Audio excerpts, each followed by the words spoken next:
بسم اللہ الرحمن الرحیم۔ السلام علیکم، کیسے ہیں آپ سب لوگ؟ آج ہم بات کریں گے سٹریس مینجمنٹ کے بارے میں۔ سب سے پہلے تو اس بات کو سمجھ لیتے ہیں کہ سٹریس ہوتا کیا ہے۔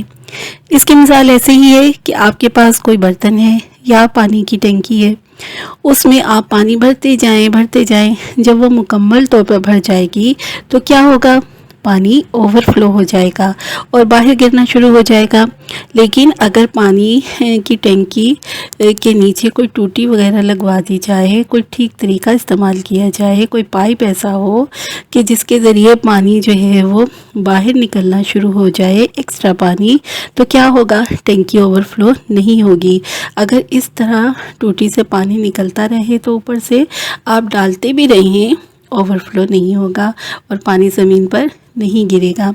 بس اسی طرح انسان کے اندر منفی رویوں کو برداشت کرنے کا بھی ایک پیمانہ ہوتا ہے، ایک خاص کیپیسٹی ہوتی ہے۔ آپ چیزوں کو برداشت کرتے رہتے ہیں مگر ایک جگہ پر جا کر برداشت کا مادہ ختم ہو جاتا ہے۔ وجہ کیا ہے کہ ہم اپنے دماغ میں نیگیٹو باتوں کا ذخیرہ کرنے لگتے ہیں، اور جب ہماری کیپیسٹی ختم ہو جاتی ہے تو پھر ہم سٹریس کی طرف جانا شروع ہو جاتے ہیں۔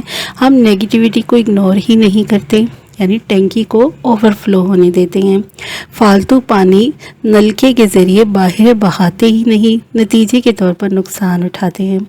تو سب سے اہم بات یہ ہے کہ اپنے دماغ کو اوور فلو ہونے سے بچانا ہے، اور اس کا طریقہ کیا ہے کہ مٹی پاؤ۔ جی ہاں، مٹی پاؤ، بات کو ختم کرو، اگنور کرو، فالتو باتوں کو جمع ہی نہ ہونے دو دماغ میں۔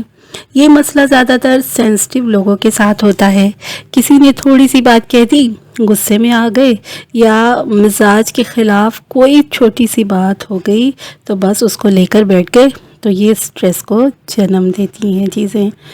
دوسری بات یہ کہ جو لوگ آپ کے ساتھ حسد کرتے ہیں، ہمیشہ آپ سے نیگیٹو بات کرتے ہیں، ان سے رابطہ کم سے کم کر دیں، ہو سکے تو ختم ہی کر دیں۔ پھر ہم اکثر ٹی وی شوز وغیرہ سے بھی سٹریس لے لیتے ہیں، الٹے پھلٹے ڈرامے ہوں، دل دکھانے والی چیزیں ان میں ہوتی ہیں، ان میں انوالو ہو جاتے ہیں۔ خاص طور پر یہ تجزیے جو کر رہے ہوتے ہیں نا سیاست پر، ٹی وی پر بیٹھ کر، ان تجزیوں کو اگر آپ برداشت نہیں کر سکتے تو ان کو سننے کی بھی کوئی ضرورت نہیں ہے۔ 3 پارٹیوں کے لوگ بیٹھے ہوں گے، سب ایک دوسرے کی برائیاں کر رہے ہوتے ہیں، اور ان کی باتیں سن کر آپ خواہ اپنا دل جلاتے ہیں۔ یہ کوئی آپ کے رشتہ دار ہیں، ان کے ساتھ آپ کی کیا کمٹمنٹ ہے؟ بھائی صاحب مت دیکھا کریں ایسی چیزیں، خدا کے لیے مت دیکھا کریں، اہم باتوں کی طرف دھیان دیا کریں۔ تیسری بات یہ ہے کہ کچھ سٹریس ایسے ہوتے ہیں جو ہم اپنی مس مینجمنٹ کی وجہ سے بھی پال لیتے ہیں۔ مثلاً کسی جگہ ٹائم پر نہیں پہنچے تو سٹریس، کپڑے ٹھیک نہیں سلے پھر سٹریس، صبح کی تیاری رات کو نہیں کی اور صبح چیزیں ٹائم پر نہیں ہو رہی ہوتی، دماغ گھوم جاتا ہے نا۔ آدھے سے زیادہ کام ایسے ہوتے ہیں جو ہم رات کو کر کے سکون سے سو جائیں تو صبح آفس اور اسکول جاتے ہوئے ٹائم بھی بچتا ہے اور افراتفری نہیں ہوتی۔ چوتھی چیز یہ کہ جن کا علاج کروانا بہت ضروری ہے، مثال کے طور پر بلڈ پریشر، شوگر وغیرہ۔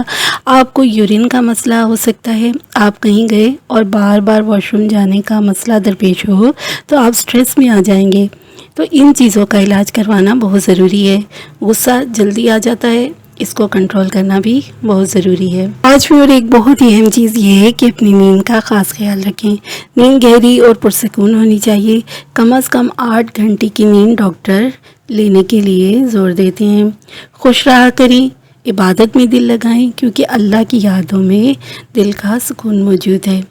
ریلیکس رہا کریں، فالتو باتوں کو دل و دماغ میں جگہ نہ دیا کریں، ایک کان سے سنیں اور دوسرے کان سے نکال دیں۔